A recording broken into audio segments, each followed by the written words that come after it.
Je vous remercie. Je remercie surtout l'Institut et l'Académie de l'occasion qui m'est donnée de parler de la prévision des éruptions volcaniques. Et je vais m'efforcer de balancer entre le risque volcanique et ce qu'on peut prévoir des éruptions en vous montrant les points qui sont délicats.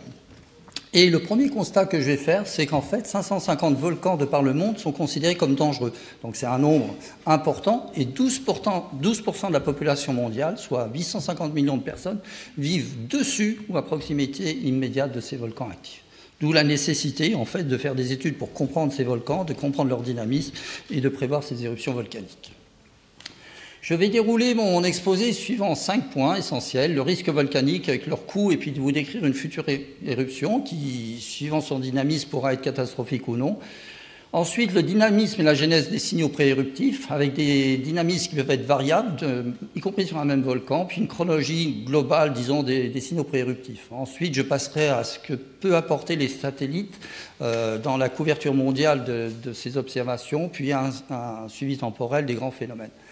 Mais je montrerai aussi que ça ne suffit pas d'avoir des satellites et qu'il faut revenir à des choses beaucoup plus terre-à-terre, puisqu'il faut des observations au sol multiparamétriques pour aller bien au-delà de ce qu'on peut faire actuellement avec les satellites qui sont en place. Et enfin, je finirai par les impératifs qu'il faudrait respecter pour avoir une prévision opérationnelle. Et l'exemple que j'ai pris, c'est pour vous montrer un peu le coût d'une éruption volcanique, c'est l'éruption du Nevado del Ruiz, qui est ancienne, mais qui représente bien ce qui s'est passé. Puis, c'est passé en novembre 85, il y a eu des semaines avant. La calotte glaciaire a fondu sous l'influence de la chaleur d'un magma qui se rapprochait de la surface. Et quelques semaines plus tard, finalement, cette glace qui avait fondu s'est mélangée aux cendres qui étaient dans les vallées et a dévalé vers la ville d'Amero, qui était quand même pourtant située à 40 km et qui a disparu sous les coulées de lave. Il y a eu 25 000 morts et 5 000 blessés recensés. En fait, certainement, ces chiffres sont en deçà de la vérité, mais le coût a été énorme puisqu'il a représenté plus de 7,7 milliards de dollars, soit 20% du PIB de la Colombie. Donc la Colombie a eu du mal à se remettre de cette catastrophe. Et ce genre de scénario, finalement, est assez courant, ces coulées de boue.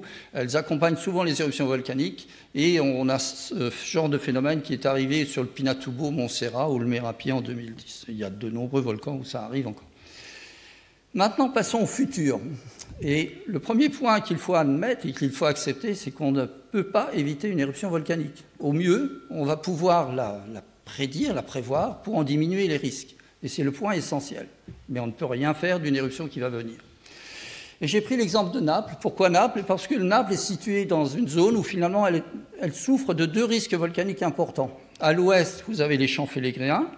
C'est un simple champ géothermal qui se trouve dans la ville. On a des fumerolles, une activité hydrothermale en surface, et celle-ci provient des échanges hydrothermaux qui se trouvent à quelques kilomètres de profondeur, par l'apport d'un magma chaud en profondeur qui libère cette énergie, et puis des infiltrations d'eau de surface ou d'eau de mer. Donc on observe des déformations importantes qui dépassent le mètre, voire 2 mètres en quelques mois, et ça joue le yo-yo finalement dans ces déformations, et on ne sait pas actuellement comment évoluera cette activité qui est récurrente sur cette partie ouest de l'agglomération.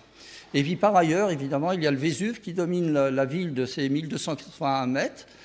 Tout le monde se souvient de l'éruption du Vésuve en 1979 qui a détruit Pompéi et Herculanum. Et en bas, vous avez ce graphe qui vous montre que le Vésuve a toujours été actif de façon régulière sur les 600 dernières années. Donc il y aura de toute manière une éruption provoquée par le Vésuve.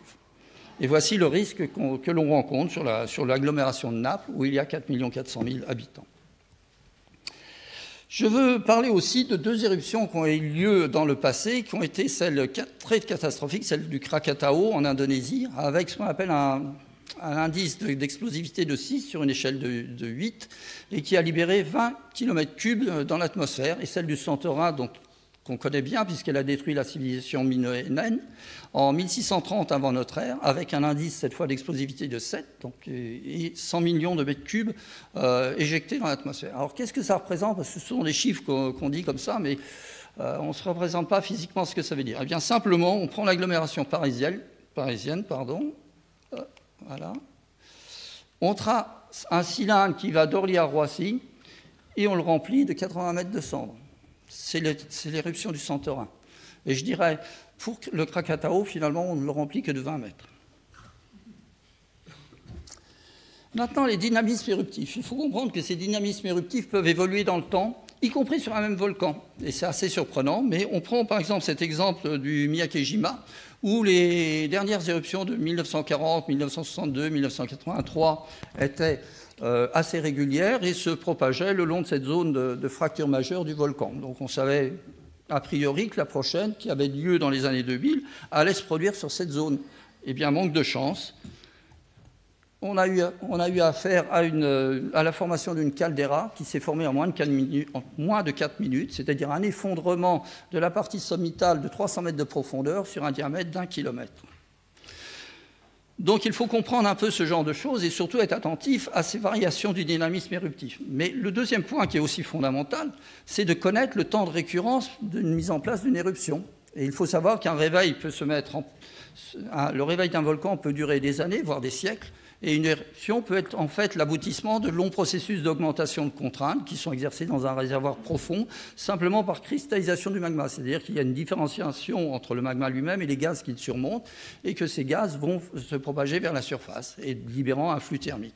Et le meilleur exemple qu'on a actuellement, c'est celui du volcan Kushi-Hirabu, au Japon, qui est au sud de l'île de Kyushu, pour lesquels les collègues japonais avaient installé en 2001 un réseau de mesure du champ total, du champ magnétique total. Et à partir de 2002, ils ont commencé à avoir des fluctuations de ces champs magnétiques qui a pris une forme dipolaire, signifiant qu'on avait une source thermique qui se mettait en place sous le volcan. Et ils ont interprété cette source thermique par une intrusion magmatique qui était sous-jacente au volcan, vers 5-6 km de profondeur, et qui est restée en place, en fait, jusqu'en 2014, où l'éruption est arrivée. Donc, vous montrons ainsi que les signaux magnétiques peuvent être terriblement précurseurs, bien en amont d'une éruption volcanique, à ceci près que le volcan doit continuer son activité, sinon ça s'arrêtera, évidemment. L'autre point, c'est qu'un réveil de volcan peut en fait se passer en quelques semaines, voire quelques jours. Et c'est le cas du Piton de la Fournaise. Le Piton de la Fournaise, c'est un volcan basaltique que je pense que beaucoup de gens connaissent. Et on a eu affaire, pour l'éruption de mars 1998, à un dye qui s'est propagé de 7 km de profondeur en moins de 2 jours. En moins de 2 jours, il a percé la surface, traversant le système hydrothermal ici, et libérant cette lave effusive en surface 2 jours après. Donc, et les phénomènes précurseurs à long terme étaient beaucoup moindres. Il n'y a eu que cette sismicité dans les 35 heures qui ont précédé l'éruption elle-même. Donc finalement, on est toujours en ambivalence pour comprendre un volcan, et je crois que pour prévoir, il va falloir comprendre ce qu'est un volcan. Et chaque édifice a son propre caractère et il faut bien le saisir.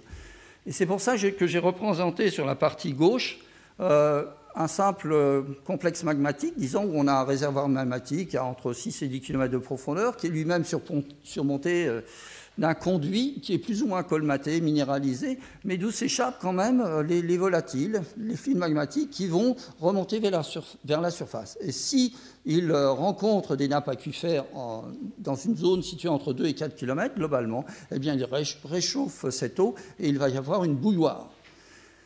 Cette bouilloire n'est pas très grave si simplement la partie sommitale est libre de tout dégagement. C'est-à-dire qu'on va avoir des fumerolles en surface qui vont suivre les accidents tectoniques, les bordures de caldeira, de cratères. Mais si par contre on a eu un colmatage de cette zone superficielle par minéralisation, parce que les gaz sont acides, eh bien dans ce cas-là on forme un chapeau au-dessus qui devient imperméable et cette bouilloire devient une cocotte minute. Et on comprend effectivement que le système devient explosif. Donc si on regarde ça de façon plus globale, en fait, pendant des années, que se passe-t-il ? Les contraintes mécaniques, thermiques, processus hydrodynamiques se développent et affaiblissent la cohésion du volcan. Ils minéralisent aussi tout le système. Et à ce moment-là, on a une apparition des signaux lents et faibles. Et c'est la courbe bleue qui peut durer des années à des mois. Par contre, on mesure de façon très peu évidente, souvent, des variations de température du champ magnétique, du champ électrique, de la chimie des eaux et des gaz, et des déformations que j'ai mis en italique, parce que les déformations sont souvent excessivement faibles, elles sont en dessous du micron. Donc c'est 1 mm par kilomètre, et encore, on cherche des 1 km fond de forage qui mesurent le 10-9. Et souvent, ce qui se passe, c'est qu'à mesure qu'on se rapproche d'un seuil de rupture d'équilibre, eh bien, des signaux transitoires apparaissent le long des zones de faiblesse mécanique en haut du volcan. Mais Ça ne signifie pas qu'on va les voir obligatoirement sur la partie sommitale, mais peut-être sur les parties saines qui sont éloignées de la partie centrale du volcan sur les bordures de caldeira. Et à ce moment-là, on commence à observer une sismicité, une déformation qui devient forte et régulière. Et à partir du moment où les processus de rupture deviennent irréversibles et s'accélèrent, alors on a un ensemble de signaux qui devient cohérent à l'échelle du volcan sur la partie sommitale, et ça devient beaucoup plus facile effectivement de prévoir. Donc la prévision repose sur trois piliers essentiels: une connaissance fine de l'activité historique, une connaissance approfondie de la structure du système volcanique qu'on étudie, et puis naturellement tout un panel de mesures qui représentent des paramètres qu'on va mesurer en temps réel et sur lesquels il va falloir s'appuyer de façon pluridisciplinaire. Et la question est de savoir, dispose-t-on de ces outils pour accomplir ces tâches? Je vais d'abord passer par les données satellitaires. Et en dehors, naturellement, des satellites géostationnaires, les satellites, que font-ils? Eh bien, ils circulent sur une orbite. Ils circulent sur une orbite qui fluctue vers 7 km par seconde. Donc, en fait, elles passent très peu de temps au-dessus d'un volcan et surtout, elles se décalent d'une orbite à l'autre, comme le cas, par exemple, pour Déméter, de 2860 km d'une orbite à l'autre à l'équateur. Ce qui fait qu'un satellite donné, s'il est simplement volant au-dessus de la Terre et se décalant spatialement, eh bien, il ne voit une cible donnée pour un diamètre de 500 km que pendant 2 minutes 16 secondes. Donc il faut qu'il ait la chance de percevoir au moment de son passage au-dessus du volcan un signal important émis par le volcan, ce qui n'est pas forcément le cas, et on voit déjà la limite d'utiliser certains satellites. Par contre, les phénomènes suivants peuvent être utilisés par les nombreux satellites dont on dispose, qui sont les panaches volcaniques, parce qu'ils vont se dissiper dans l'atmosphère sur des grandes surfaces, les anomalies thermiques, si elles ont une grande étendue, l'extension des coulées de lave, ça se fait très bien sur l'Etna, les changements liés à la couverture des sols, effectivement, si on a un dessèchement des sols, les déformations du sol, mais ces déformations, en fait, pour l'aspect pré-éruptif, n'est pas encore très opérationnel dans la mesure où la résolution n'est pas suffisante. Et en fait, il existe un cas, celui du satellite Déméter, qui a permis, parce qu'on avait des capteurs dédiés, de détecter des anomalies électromagnétiques dans l'ionosphère liées à une activité volcanique qui allait se produire pour certains volcans, pas pour tous. Et donc, je vais passer en revue 2 cas pour illustrer un peu ce qu'on obtient sur les satellites. Et le premier exemple, ce sont les images Aster, qui est maintenant MODIS, sur le volcan Taal aux Philippines. C'est la partie centrale du volcan, ici, qui est remplie par un cratère et qui est remplie d'eau chaude et acide. Et Aster reconnaît très bien ces anomalies du moment qu'elles ont une extension suffisante, et il est capable aussi de voir les fluctuations temporelles de ces anomalies. Mais par contre, en fait, quand on va dans le détail au sol et qu'on va mesurer en profondeur au fond du lac les anomalies thermiques, on s'aperçoit que ce sont une multitude de petites résurgences locales avec des fortes gradients de température, ce qui n'est pas exprimé par le satellite. Et de façon encore plus cruciale, ici j'ai représenté des petites fissures qui se sont ouvertes après la crise sismique de 2010-2011 sur le Taal, et qui a une intensité très forte puisqu'elle est de 92 degrés comparée aux anomalies qu'on peut voir ici. Donc une extension de cette activité qui se produit depuis 2010 sur le Taal, mais qui n'est pas perçue par les satellites actuellement. Par contre, les satellites peuvent être un élément crucial dans la surveillance de ce qui se passe à très grande échelle. Et je prends l'exemple du Merapi en Indonésie, qui est rentré en éruption le 26 octobre 2010. Et au sol, on mesurait une faible sismicité ici, c'est le début de l'éruption, une faible sismicité qui commence la semaine d'avant, et puis les dégagements de SO2 qui sont représentatifs d'un magma qui monte en surface, eh bien, quasi nul ou très faible ici. Par contre, après le début de l'éruption, on voit 3 pics qui s'étagent dans la semaine qui suit. Et puis finalement, au moment où on a une forte sismicité, c'est-à-dire que le magma pousse et qu'il va y avoir un dôme qui montre dans le conduit, mais avec expulsion de toute la partie supérieure, on a de forts dégagements de SO2. Et c'est là où interviennent les données satellitaires, et c'est des données de Marie Boischu qui me les a prêtées, où on voit effectivement qu'avant l'éruption, le Merapi est là, qu'il ne se passe rien, on ne voit rien dans l'atmosphère. Par contre, à partir du 3 novembre, va commencer à se voir le SO2 qui se propage dans l'atmosphère, qui monte dans l'atmosphère, va vers l'Australie, puis finalement, dans la plus haute atmosphère, va migrer vers l'Afrique de l'Est. Donc cette fois, les éléments apportés par ces... Aïe, aïe, aïe.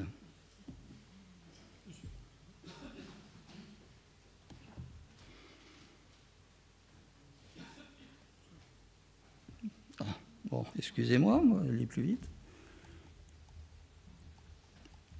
Donc cette fois, le satellite a permis de suivre ce qui se passait dans la haute atmosphère et surtout d'être utile pour le trafic aérien. Maintenant, on va regarder un peu sur les phénomènes pré-éruptifs. Et je me suis rapporté aux données du satellite Déméter, qui était un microsatellite, le premier microsatellite lancé par le CNES en 2004 et dont la durée de vie a été limitée à 6 ans jusqu'en 2010. On mesurait de façon très spécifique un certain nombre de champs, comme la densité et la température, ou le champ électrique et le champ magnétique, et on a observé, au moins pour cette éruption, une dizaine de cas où le satellite passant à l'aplomb du volcan des anomalies dans l'ionosphère qui étaient électriques et magnétiques dans une certaine bande de fréquence. Bon, je passe très vite là-dessus parce qu'on n'a pas le temps, mais simplement je trace ce graphe où on voit de façon temporelle dans le mois qui précède effectivement des anomalies qui sont là d'origine ionosphérique, et puis qui vont s'accentuer, mais qui n'ont pas la même nature lorsque le SO2 se propage dans la haute atmosphère. Donc il est possible de voir quand même des effets précurseurs, à ceci près qu'il faut des satellites dédiés avec des capteurs qui soient spécifiques à la surveillance volcanique. Donc si on fait un petit bilan de ce que peuvent apporter les données satellitaires, elles permettent d'établir des cartographies régulières, même maintenant inférieures au jour, et avec une résolution spatiale très performante, inférieure au mètre. Et ça nous permet de définir les grandes zones qui sont concernées par l'activité et de contribuer à la diminution des risques en informant sur le trafic aérien, sur l'évacuation des zones à risque, comme les coulées de lave ou les coulées de boue. Donc, un apport fondamental. Mais par contre, les signaux transitoires qui apparaissent dans les semaines avant une éruption et sont de faible extension et erratiques ne sont pas perçus par les satellites actuels et de façon fiable. Et ce qu'il faut pour avoir une surveillance réelle, efficace à partir de satellites, eh bien, il faudra que des flottilles de satellites dédiés surveillent de façon continue chaque cible. Ça ne suffira pas, naturellement, puisqu'il faut ensuite transférer les données en temps réel et avoir des centres d'analyse au sol qui expertisent l'ensemble de ces données. Mais c'est les critères initiaux.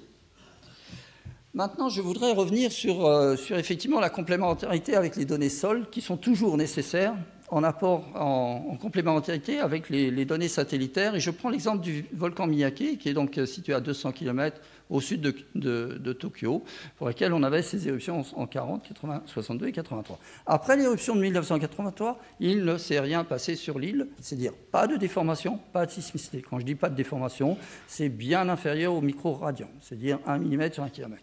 Ce qui s'est passé le 26 juin, eh bien, c'est que brutalement, on a assisté à une activité sismique sous l'île qui a fortement migré dans les jours qui ont suivi vers l'île de Kuzushima, située à 20 km.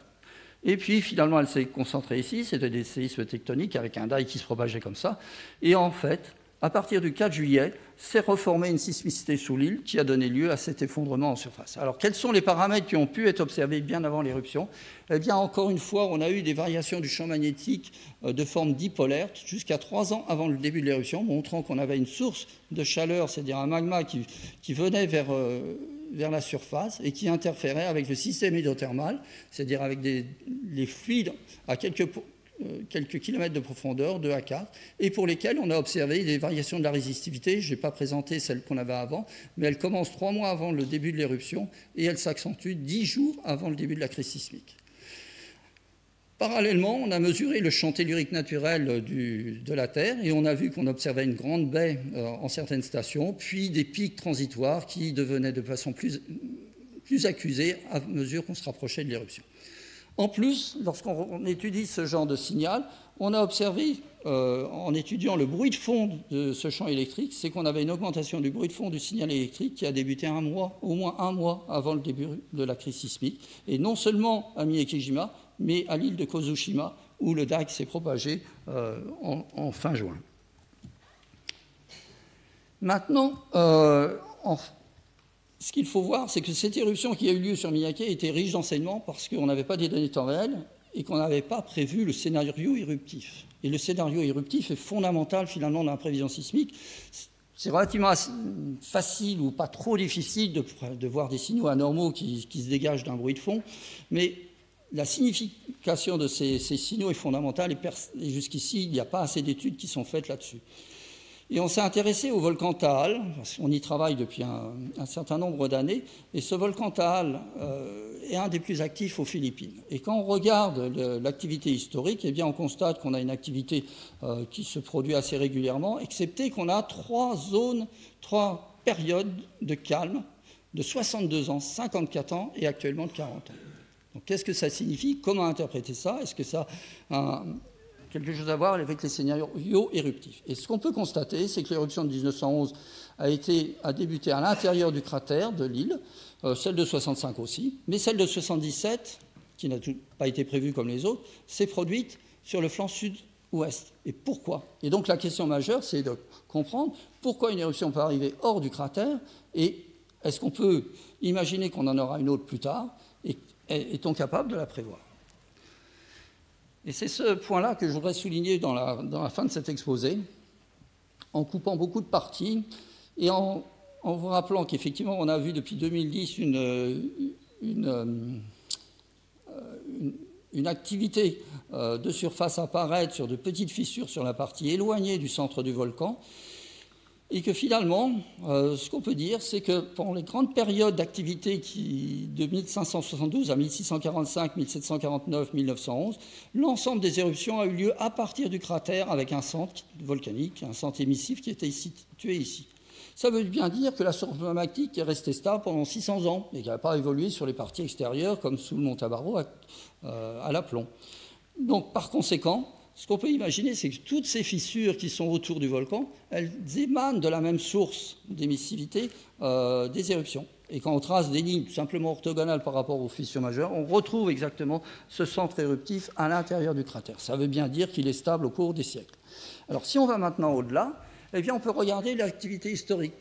Et l'activité historique montre qu'effectivement, on a des centres éruptifs qui n'ont pas été datés parce que trop anciens, mais ceux-ci s'échelonnent sur un cercle. Et ce cercle, il n'est pas anodin, il a pour centre le centre du cratère. Maintenant, si on arrive à l'activité historique, eh bien, on repère effectivement les deux grandes périodes pour lesquelles on a eu des centres éruptifs à l'intérieur du cratère, que cette activité s'est estompée à un moment donné et qu'on est rentré dans une grande phase de repos du volcan, 62 ans pour la première. Et si on regarde ce qui se passe après cette phase de repos de 62 ans, eh bien, les centres éruptifs se trouvent éloignés du centre du volcan, mais situés sur un même cercle. Et si on regarde, après l'éruption de 1911, on a 54 ans de repos, eh bien, l'éruption du mont Tabarot, elle se situe aussi à l'extérieur du cratère. Alors, quand on commence à imaginer ça, on peut effectivement aller beaucoup plus loin et regarder ce qui se passe depuis la fin de l'éruption de 1977. Eh bien, toutes les crises sismiques qui ont été accompagnées par de l'ouverture de fissures se sont étagées de façon sur des fissures concentriques ou se situaient sur des anciens cercles où on a repéré des éruptions anciennes. Et outre ça, l'activité de 2010-2017 maintenant, qui perdure et qui s'intensifie, eh bien, se situe à exacte distance du centre que celle du mont Tabarot. Simplement ce schéma pour dire qu'effectivement les scénarios éruptifs sont fondamentaux et qu'il faut les reprendre continuellement sur un volcan. Il ne faut pas avoir un esprit, je dirais, monolithique pour dire effectivement on a une augmentation des contraintes sous un volcan, on va avoir une éruption sur un cratère. Non, ça peut se produire ailleurs et ça peut changer d'une éruption à l'autre. Donc je vais conclure avec cette dernière diapositive en disant que la prévision des éruptions volcaniques est accessible. Elle est naturellement nécessaire, puisqu'on a tellement d'habitants qui vivent sur ces volcans ou autour. Les réseaux multiparamétriques déployés au sol et la surveillance satellitaire sont deux requis complémentaires.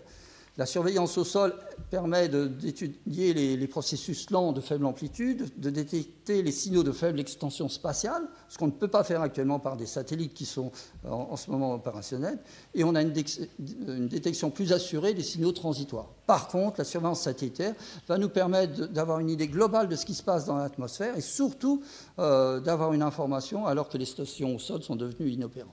Et il y aura de nets progrès lorsque des flottilles de satellites dédiés seront envoyés autour de la Terre. Ces 2 points n'excluent pas les 2 points suivants, qui sont que pour une prévision efficace, les données doivent être reçues, analysées et intercorrélées en temps réel. Ça semble être une banalité, mais ça n'est pas forcément le cas. Et analysées en temps réel par des équipes expertes multidisciplinaires. Et la structure des volcans et les scénarios éruptifs doivent être régulièrement réévalués pour une meilleure mitigation des risques et une protection adaptée des populations et des biens. C'est ce qu'on a vu sur le Miyake et donc le Taal. Je vous remercie.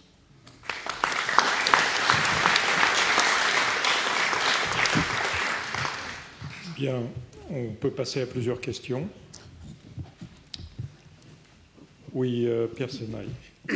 Oui, vous avez parlé des signaux magnétiques et électriques comme pré-éruptifs. Qu'en est-il est-ce que ça a un sens de parler de signaux chimiques? Est-ce qu'il y a, par exemple, une évaluation, un suivi qui est assez facile à faire du dioxyde de soufre au fil du temps?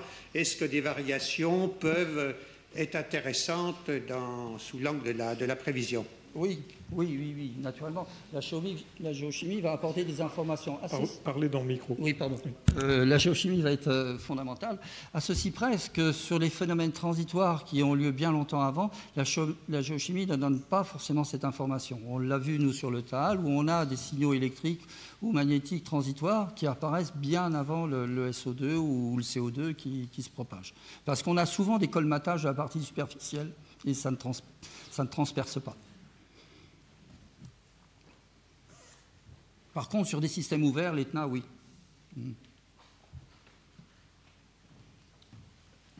J'avais une question. Oui.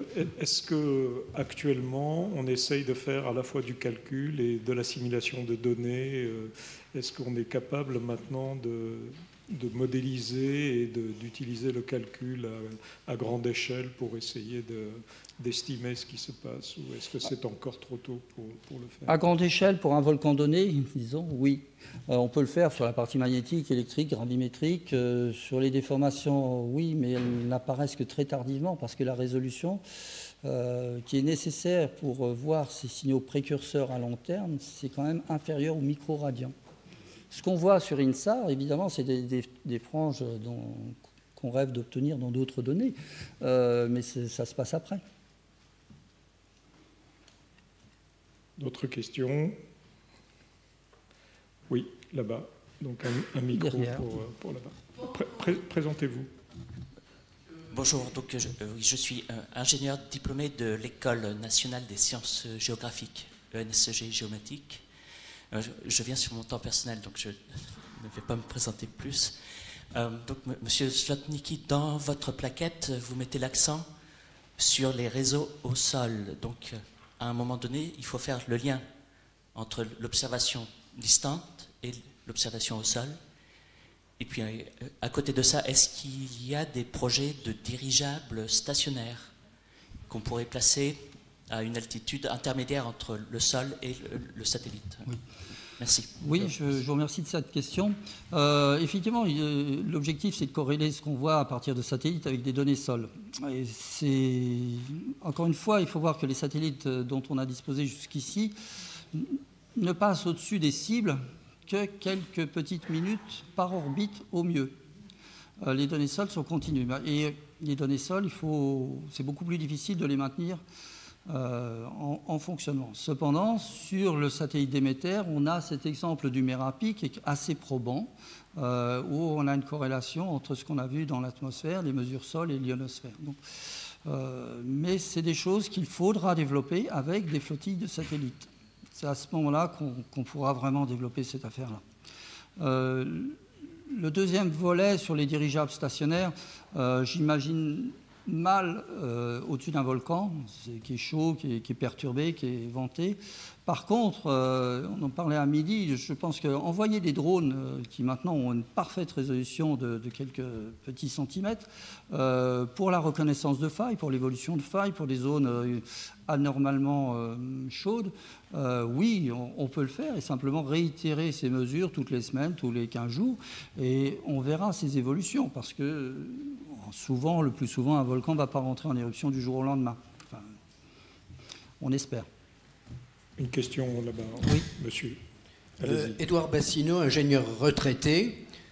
Pendant combien de temps les 100 millions, je crois, de mètres cubes, mais ça n'est qu'un exemple, je pense, parmi d'autres, éjectés dans l'atmosphère et probablement jusque dans la très haute atmosphère, peuvent-ils avoir une influence locale ou plus étendue sur le climat? Oui, le climat, je crois, pour le Santorin, a été modifié pendant des mois, voire des années. Parce qu'on a un panache qui couvre la haute atmosphère et les rayons du soleil n'arrivent pas sur la Terre pendant un certain temps. Donc il faut attendre qu'il y ait une dissipation suffisante pour revenir à l'état d'équilibre. Mais effectivement, ça a une influence. Eh bien, on va s'arrêter là et on passe à l'orateur suivant. Merci beaucoup.